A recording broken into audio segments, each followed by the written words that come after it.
আসসালামু আলাইকুম। সবাই কেমন আছেন? আশা করি সবাই ভালো আছেন। আলহামদুলিল্লাহ, আপনাদের দোয়ায় আমিও ভালো আছি।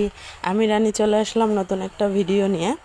তো সকালে উঠে তাসপিয়া বলতেছে, আম্মু সিমাই রুটি বানাও।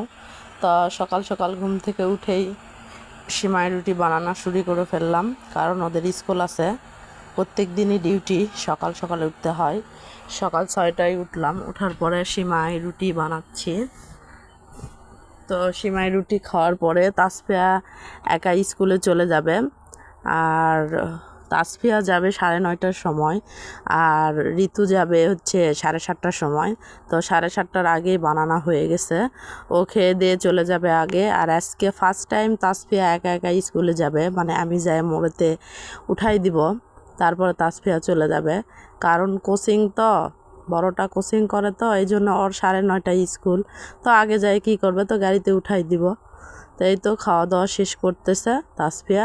এখন তাসফিয়াকেও রেডি শেডি করে দিব, দিয়ে টিয়ে তারপরে আবার রান্না বান্নার কাজ আছে। তারপর তাসফিয়াকে নিতে যেতে হয় প্রত্যেকটা দিন, মানে সারা দিন বলতে গেলে 3টা 3:30 পর্যন্ত আমি এরকমই ব্যস্ত থাকি। তাই তো তাসফিয়া একা একা স্কুলে যাবে, ওর সেই মজা লাগতেছে না, কি বলতেছে, আম্মু আমি একা একা স্কুলে যাব। এই যে আপনাদেরকে বাই বলে দিল, যে বাই চলে যাচ্ছে। প্রচুর রোদ উঠছে আর প্রচুর গরম। আশ্বিন মাস, তারপরও মনে হচ্ছে না এটা হচ্ছে আশ্বিন মাস, মনে হচ্ছে ভাদ্র মাসের মতো গরম আর কি। তাই তো তাসফিয়াকে গাড়িতে উঠাই দিয়ে চলে আসলাম বাসায় এসে রান্না বান্না শেষ করে এখন তাসফিয়াকে নেওয়ার জন্য যাচ্ছি আমি। কি রোদ, দুপুরবেলা 12:40 বাজে এখন। আমি তাসফিয়াকে নেওয়ার জন্য রওনা দিয়েছি গাড়িতে।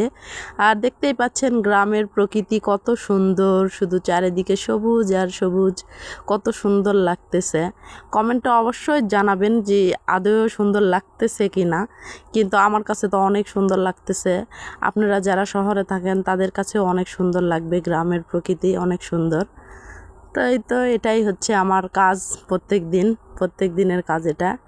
ওঠো, রান্না বান্না করো, মেয়েকে স্কুলে নিয়ে যাও, নিয়ে আসো, এই তো। তারপরে বাসায় চলে আসলাম তাসফিয়াকে নিয়ে। তারপরে বিকাল হয়ে গেছে, আমি এখানে ধুনা ভিজে রাখছি, আর এটা হচ্ছে আমধনি পাতা। আপনারা অনেকে আমধনি পাতা চিনেন না, আর এখানে হচ্ছে শসার বিচি আর হচ্ছে সিম বিচি ভিজাই রাখছি। আপনারা আমধনি পাতা অনেকেই চিনেন না, ধুনা পাতা সবাই চিনেন। কারণ ধুনা পাতা সবাই চিনে, ধুনা পাতা সবাই খায়, কিন্তু আধনি পাতা যেটা, সেটা কিন্তু সবাই চেনে না, অনেক জায়গার লোকেরা। কিন্তু আমাদের নওগাঁ অঞ্চলে আধনি পাতা খুবই একটা জনপ্রিয় জিনিস, যেটা শীতের সময় বেশি মানুষ খায়। এটা হচ্ছে আলু ঘাটিতে দিলে অনেক মজা লাগে আর কি। তাই তো আমি এখানে বীজগুলা বুনছিলাম। এখানে ধুনা, ওখানে আমদনি, এগুলো আমি বুনতেছিলাম। আর এটা হচ্ছে সিম গাছ, আমার সিম গাছটা মাশাআল্লাহ অনেক সুন্দর হয়েছে। এখানেও আবার সিম গাছ